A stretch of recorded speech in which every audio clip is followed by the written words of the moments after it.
listening to this episode of Critical Mass Radio Show at the moment. You know, running a conscious business can feel like hacking a new path through a jungle with a machete every day. Conscious business leaders are literally creating a new way of doing business, using business as a vehicle for transforming the world. Easier Way Incorporated CEO Sue Elliott has been serving these leaders in this space for 11 years, and now, exciting news, she's joining Critical Mass Community to launch the first ever CEO peer groups for conscious business leaders here in beautiful Southern California. Sue, welcome to Critical Mass Radio Show and Podcast. Thank you. I'm excited to have you here. Are you excited to be here? I am excited to be joining the team and excited to be here. Yeah, you're awesome. She's awesome, ladies and gentlemen. Thank you. Can you, before we get into what you're doing now, let's talk about what you've done in the past. Like, bring us up to speed with your career. All right. Well, for 25 years now, I've been on a personal transformation journey. So I started out reading all the books, going to the seminars, the workshops, doing trainings, studied with a lot of the great teachers and authors over the years. And about 11 years ago, people started coming to me and saying, hey, you look happy all the time. How do I get some of that? Right. So I started coaching people.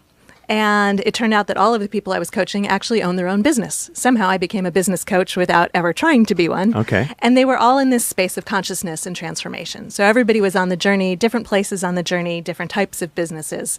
But that niche found me rather than me finding it. So why do you think it is that people notice that you're happy? It could be that I walk around with a smile on my face a lot. Right. But is that, I guess my other question is that because you're different than a lot of people they encounter and you stand out? You know what I'm saying? Or do you think a lot of people are happy and you just happen to be the icon for it?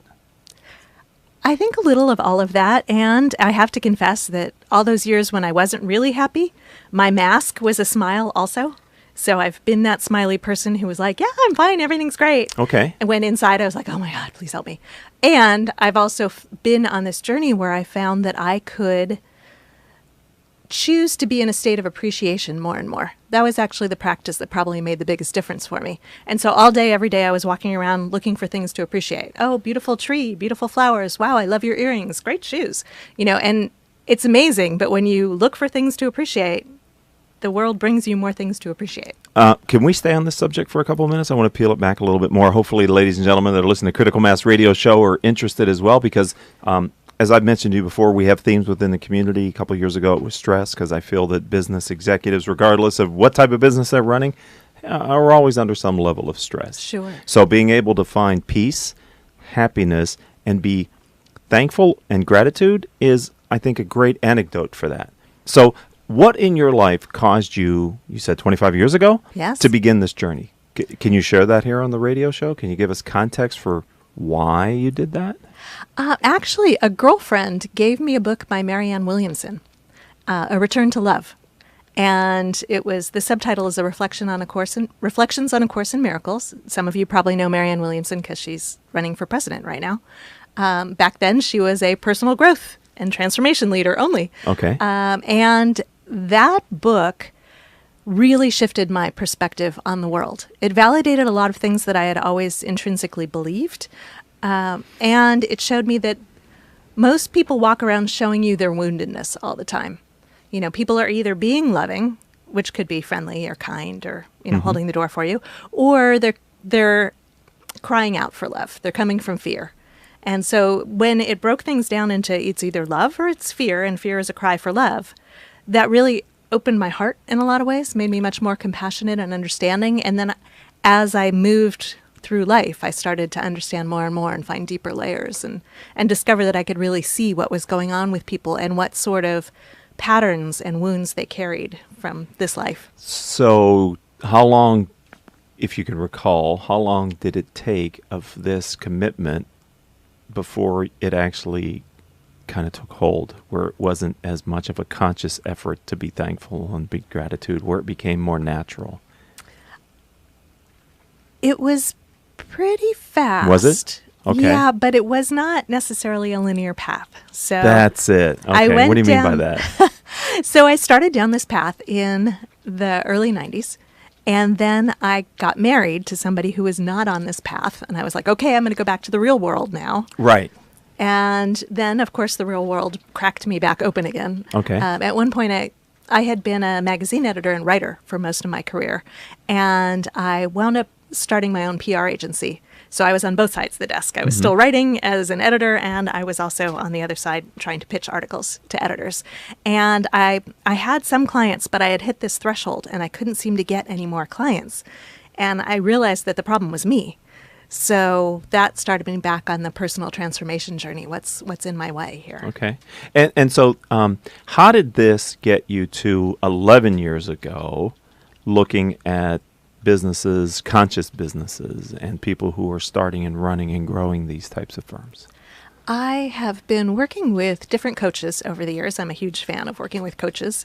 And one of them, Elise Hope Killerin, I've been in her communities, many online coaching groups and virtual coaching groups for, probably 15 years. And she started a group called the Soul Aligned Business Collaborative. So that was the first time that I really started exploring how you could be your whole authentic self at work. Right. And what that might look like. Imagine and bringing that. that to people in different kinds of companies at different levels. And I was one of the leaders of that association. Okay. And that led you to? That led me to learning a lot more about business. I started out, my very first job out of college was at California Business Magazine. And then I worked at a women's business magazine in New York called Savvy for the Successful Women. Uh-huh. And then I kind of left the business space for a while, and I worked on car magazines, believe it or not, for many decades, and got really involved in the automotive aftermarket, was a spokesperson for a big trade association. Wow. And then started to come back into the business space with this.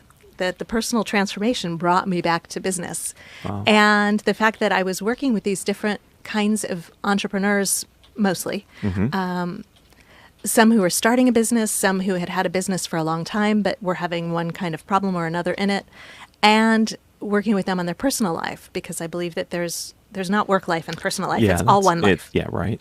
Yeah. So We that do ourselves a disservice by trying to manage them independently of one another. Right. I think. And I understand some people need to compartmentalize. You know, right. if you're working a trauma center or you're in law enforcement, like it probably helps to Sure. be able to do that. Leave work at work, yeah. But for most of us, you know, we're the same person. When something goes wrong at home, we bring that energy with us to work. And when something goes wrong at work, we bring that energy home with us. Yes. So Yes, we I do. started working with these people and realizing that oftentimes it would be a personal problem that was causing the challenge they were having in growing their business.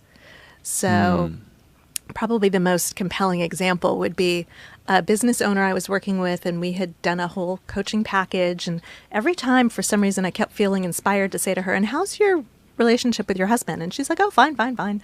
And finally, the last time she was like, "Would you turn off the recording?" And she told me this story from her childhood about how her mother had abandoned her brother and her father and had run off with another man. And she was maybe 7 at the time, so she was really traumatized by Sure. this.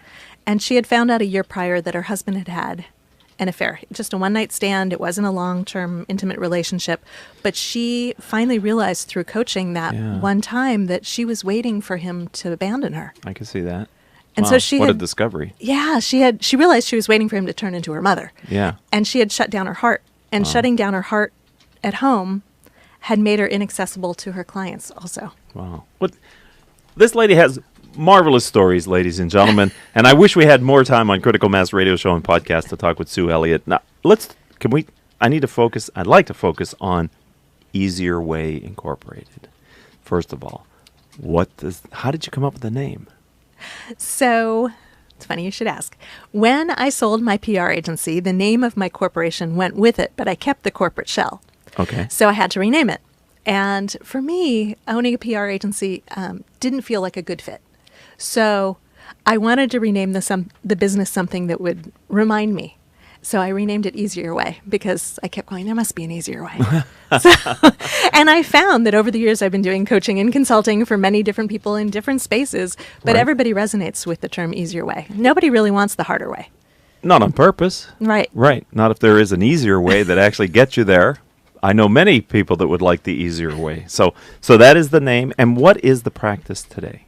The practice today is a mix of coaching feels like such an inadequate word. I'm actually starting to use the term self-actualization more. So it's a mix of that. That's my natural space. That's me showing up and being me and contributing to people. And then I also have a chief of organizational transformation, John Ryskowski, who's amazing. He's been doing that for 30 years, mostly kind of behind the scenes doing traditional. He's a scrum master. He does CMMI consulting work, working with defense contractors, but he's always bringing love into the room. Like he doesn't usually get to say that, but in our space, he gets to say that. Right. And then we have a whole team of organizational change consultants and coaches who are available. And who do you work with? We work with a broad range of companies, obviously from defense contractors to conscious businesses. And so we are really focused in the conscious business space, although I have a lot of background in publishing, automotive, hospitality.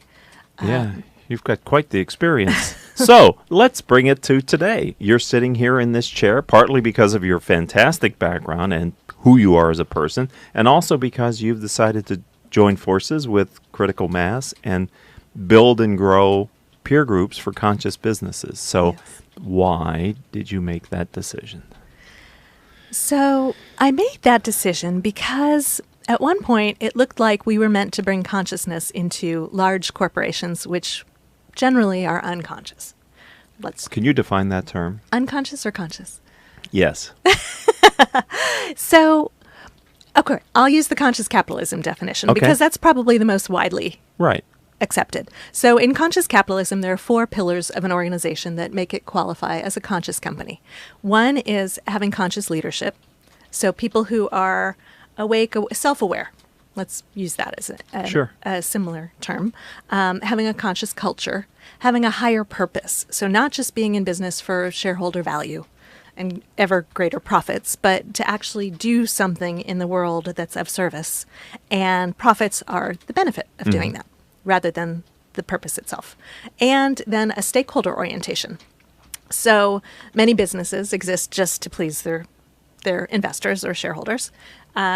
Plenty of businesses are very much focused on it's all about the customer, often at the expense of their employees. True. So the stakeholder orientation is about taking into account in all business decisions all of your stakeholders, which is the owners, investors, shareholders, the employees, the customers, all of your vendors and suppliers who are so often overlooked or challenged more and more, absolutely. Right. And your community and the planet as a whole.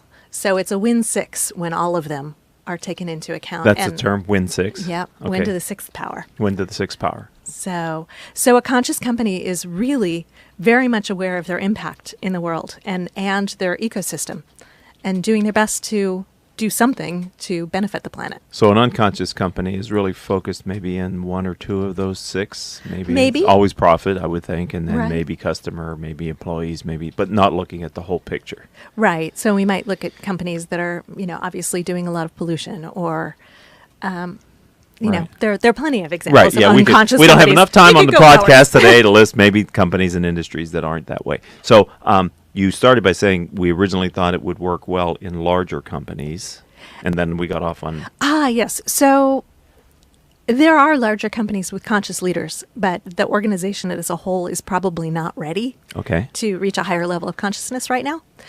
On the other hand, there's a thriving community of conscious businesses out there, and helping those businesses grow and become larger and able to have a greater impact and become the norm on the planet is where we're focused. And why do you feel at this time is the right time for you to bring your talents to build a community, a mastermind, peer groups for these entrepreneurs and business owners?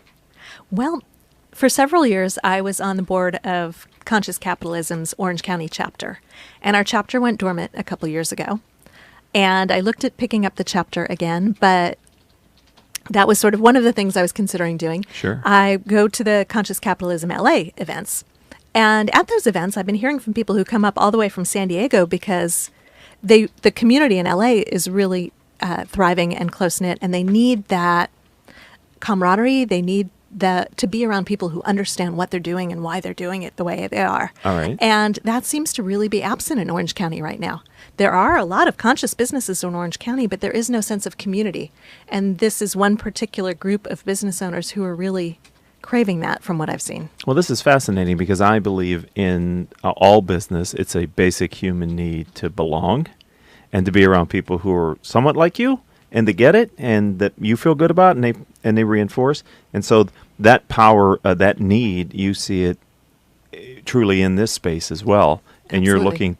So Marketing 101, if I had Paul ringing the gong, if I'd have told him in advance to ring the gong when we have these teachable moments, but loyal listeners to Critical Mass Radio Show and Podcast know that when they hear the gong, that means that we've just talked about something that's... Thank you, Paul. Love the gong. So that means that you should replay the tape, step back maybe a minute, and understand again the importance of, regardless of where you're focusing on a market and an opportunity where you see a need. And Sue Elliott believes, and I totally support it, that there is this opportunity in our community to bring these leaders together. What are you going to do in your CEO peer groups that will help these leaders to feel that sense of community? What is your spark? What do you want to bring them together? Wow. To be honest, I look at this as the best party, and I cannot wait to hang out with these beautiful, shiny people and have them be a contribution in each other's lives and a place for me to be a contribution to them. So I'm really great at holding a space and creating this sort of sacred container for people to come together and feel safe to be authentic and open. And these are people who are very much about authenticity to begin with, and right. who, as you mentioned, are hacking their way through the jungle every day, trying to forge a brand new path. So to be able to bring these people together so that they can share their insights and their wisdom and, to learn from each other's experiences instead of having to feel like they're starting from scratch every single day, is a huge gift. And I know that this is a community of really open-hearted people who want to help each other do better. So, there must be a continuum of companies that have moved towards, kind of consciousness and understanding the power of six. So if someone's listening to the radio show today and they go, that is interesting to me, but I don't know that I am fully there yet, are they welcome to come into your community? And do you think that's a good thing? Absolutely. Absolutely. It's a continuum, right? Nobody's 100% anything. Okay. So companies can become ever more conscious, and companies that are aiming to move in that direction would absolutely be welcome. There are a lot of companies, so there's this perception, right, that corporate social responsibility is kind of greenwashing, and that it's just a very small part of what a larger corporation does. Mm-hmm. So companies that want to move from that space into our whole company is in alignment with this are absolutely welcome, and companies who are newer to market and feel like they might be a match for this, I would love to talk to you and explore the possibilities. So earlier you said this is going to be a great party and with a lot of shiny people, bright, fun people. It must be your experience then that the leaders of the companies that are in this space are the kind of people that you want to be around and that others would want to be around. Absolutely. This is a space where people are driven by passion and purpose. And those are my people. Right. And they're willing, it must be a culture that you must build as well within a conscious business that isn't just the leader, although the leader is so important, tone at the top, but it really has to be pervasive through the entire enterprise, right? Absolutely. So that's a conscious culture would be a company that's very much in alignment on a values level, right? So we're aware of what the values of the organization as an entity are. We're aware of what the leader's values are. Ideally, everybody within the organization has a sense of what their own values are, and they all are in alignment or harmony. Right. And that must be extended all the way out into the recruiting and hiring process, right? Because you really need those people who get the culture and are excited by the philosophies of the business. One thing that I hear over and over again in this space is hire for culture. You can teach people skills. Right.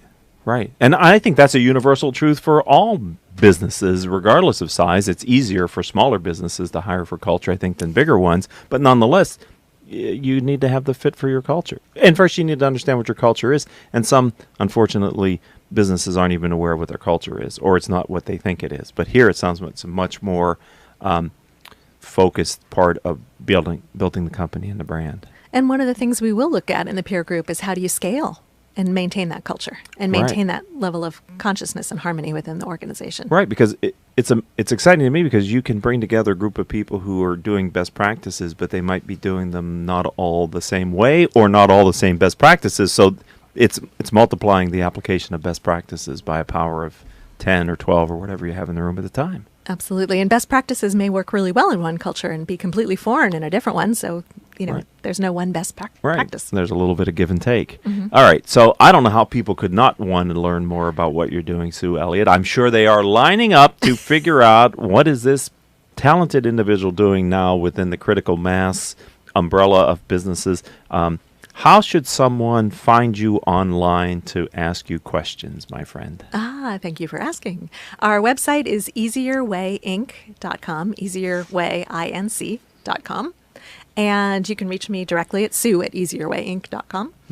And I assume pretty soon through the Critical Mass website as well. Sure. And also LinkedIn? Yes, LinkedIn. I am Sue Elliott with 2 L's and 2 T's. I want to thank you for being a friend of the program, welcome you to the Critical Mass community. I'm over the moon excited that we're going to be doing this together. I think this is a perfect addition to the Critical Mass community because, as you know from meeting the other members, many of them already vibrate this way, don't know what they don't know about this part of the business model, and I think from being around other business owners and executives in the conscious business space can really help my community thrive. So I'm so excited that you've decided to be a part of our team. Well, thank you. It's my joy and pleasure. All right. Unfortunately, we have to call this show to an end, but I can't do that without thanking our engineer for today, Mr. Paul Roberts. Yay. Yay, our 3 engineers, without whom we could not do this show, Joan Park, Crystal Nunley, and Haley Stern. If you'd like to connect with me, let's start on LinkedIn. I'm Richard Franzi, Franzi. And we didn't get a chance to mention, but starting this month, later this month here in May, Sue will start doing a show specifically dedicated to conscious business, interviewing conscious business leaders. So that's an extension of the Critical Mass brand here in the radio show and podcast too. So I'm super excited to start listening to those interviews. Hope you will do that as well. And until our next show, I hope all of your business decisions will move your company in a positive direction. You have been